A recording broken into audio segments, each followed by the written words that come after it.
پہلا سرکار کا ہم پر حق یہ بنتا ہے کہ ہم جو ہے وہ سرکار صلی اللہ علیہ وآلہ وسلم پر ایمان لائیں، اور الحمدللہ ہم سب مومن ہیں، اور ساتھ ہی ساتھ جو سرکار 7 تعلیمات لے کے آئے ہیں، جو سرکار نے فرمایا ہے، ہم سب کا حق بنتا ہے کہ ہر اس چیز پر عمل کریں جو سرکار نے بیان فرمایا ہے، جو بتایا ہے، جو لایا ہے۔ یہ ساری چیزیں جو ہے ماننا ایک مسلمان کے لیے، ایک انسان کے لیے ضروری ہے، اور یہ صرف مسلمانوں ہی کے لیے ضروری نہیں بلکہ تمام انسانوں کے لیے ہے، کیونکہ سرکار دو عالم صلی اللہ علیہ وآلہ وسلم صرف مسلمانوں کے لیے نبی بن کے نہیں ہے بلکہ تمام عالمین کے لیے رحمت للعالمین بن کے تشریف لائے ہیں۔ اگر کوئی بندہ سارے نبیوں کو مانتا ہے، ان کی نبوتوں کو مانتا ہے، ان کی رسالتوں کو مانتا ہے، لیکن سرکار کی نبوت اور رسالت کو نہیں مانتا، وہ بندہ مومن نہیں ہو سکتا۔ تو یہ لازمی اور ضروری ہے کہ سرکار پر ایمان لانا، اور سرکار جو لے کے آئے ہیں ان تمام چیزوں پر ایمان لانا، یہ ایک مسلمان پر، ایک امتی پر لازم اور ضروری ہے۔ زبان سے اس کو اقرار کریں، اور ساتھ ساتھ دل میں اس کی تصدیق موجود ہونی چاہیے کہ جو زبان سے اقرار کر رہا۔ دوسرا، امتی پر یہ حق بنتا ہے کہ سرکار دو عالم نور مجسم شفیع معصوم صلی اللہ تعالی علیہ وآلہ وسلم کی ہر معاملے کے اندر اتباع و پیروی کریں۔ جیسے سرکار نے فرمایا ہے، جیسے سرکار نے کسی کام کے کرنے کا فرمایا اس کو کرے،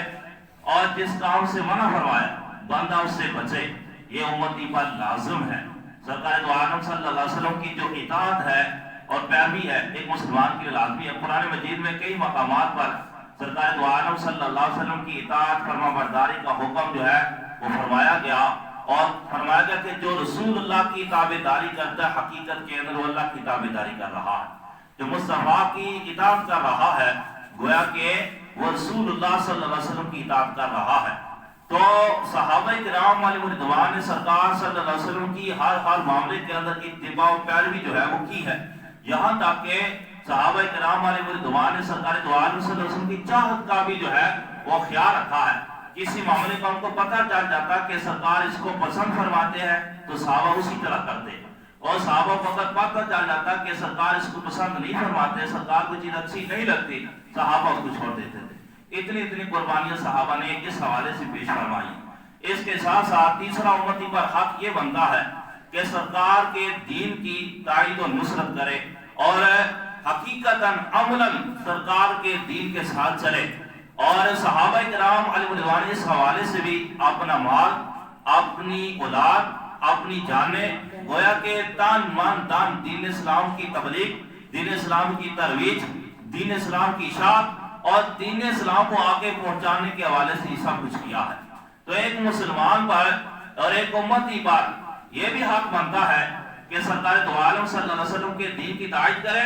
اور جتنا ممکن ہو سکے سرکار دو عالم صلی اللہ علیہ وآلہ وسلم کے دین کے ساتھ مدد اور معاونت کا سلسلہ کرے۔ یہ اس پر لازمی ہے، کیونکہ جس طرح ہم سب موجود ہیں، اگر ہم کچھ نہ کچھ دین کے ساتھ سلسلہ تعاون کا، مدد کا، نصرت کا رکھیں گے تو یہ دین آگے پھیلتا چلا جائے گا، آگے پہنچتا چلا جائے گا۔ لیکن اگر ہم اس سلسلے کو روک لیں گے تو پھر یہ جو ہے آگے ساری دنیا تک اور سارے لوگوں تک نہیں پہنچے گا۔ تو ایک امتی پر حق ہے، سرکار نے فرمایا کہ بلغوا انی ولو آیا، کہ میری طرف سے پہنچا دو اگرچہ ایک ہی آیت ہو۔ یعنی کسی نے کوئی چھوٹی سی بات سنی ہے، چھوٹی سی حدیث سنی ہے، کوئی روایت پڑھی ہے، تو اس کا کام ہے کہ آگے پہنچا دے، جتنا اس کے پاس علم ہے، جتنا اس کے پاس جو ہے وہ علم ہے وہ آگے دوسروں تک پہنچا دے۔ اس کے ساتھ ساتھ ایک امتی پر ایک حق یہ بنتا ہے کہ سرکار صلی اللہ علیہ وسلم کی تعظیم و توقیر کرے۔ یہ جو آیت کریمہ میں نے خطبہ کے اندر تلاوت کی ہے، لِتُؤْمِنُوا بِاللَّهِ وَرَسُولِهِ وَتُعَزِّرُوهُ وَتُوَقِّرُوهُ، اللہ تعالیٰ فرماتا ہے ہم نے اس لیے بھیجا تاکہ لوگ ان پر ایمان لائیں۔ تو سرکار صلی اللہ علیہ وسلم ایمان لانے کے بعد ان پر ایک لازمی امتی پر جو حق بنتا ہے وہ سرکار صلی اللہ علیہ وسلم کی تعظیم و توقیر ہے۔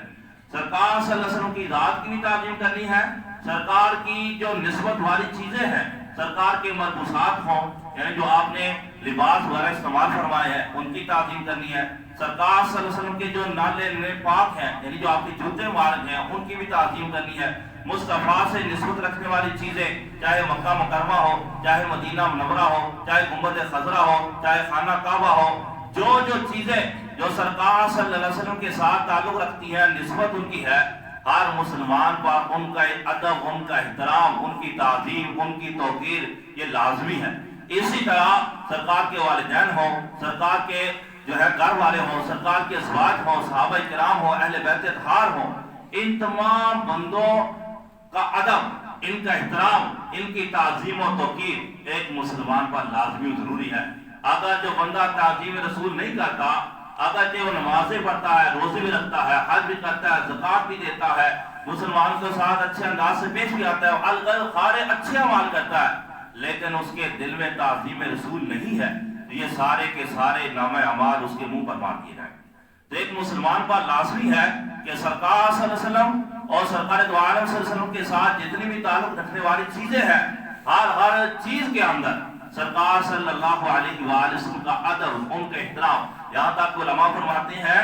کہ سرکار صلی اللہ علیہ وسلم کی ظاہری حیات میں بھی سرکار کا ادب تھا، اور ابھی بھی اگر کوئی مسجد نبی میں جاتا ہے، مدینہ شریف میں جاتا ہے، ان گلی میں اس کو جانا نصیب ہوتا ہے، تو اس پر لازم ہے کہ وہاں بھی ادب کا جو ہے وہ احترام کا جو سلسلہ ہے وہ جاری رکھے، اور وہاں بھی اپنی آوازوں کو اونچا نہ کرے۔ یہی نہ ہو کہ قرآن مجید میں فرمایا کہ ان تحبط اعمالکم وانتم لا تشعرون، کہیں بے خیالی میں، کہیں بے توجہی میں تمہاری آواز کہیں بلند نہ ہو جائے اور تمہیں پتہ بھی نہ ہو کہ تمہارے اعمال برباد کر دیے جائیں۔ یعنی اتنا ادب رسول ہے سرکار صلی اللہ علیہ وسلم کی ذات کا۔ اس کے ساتھ ساتھ امتی پر ایک حق یہ بنتا ہے کہ سرکار صلی اللہ علیہ وسلم کی تعریف و توصیف اور حمد و ثنا اور آپ کی جو نعتیں ہیں یہ بڑے سنے بیان کریں۔ علماء کرام بیان فرماتے ہیں کہ قرآن میں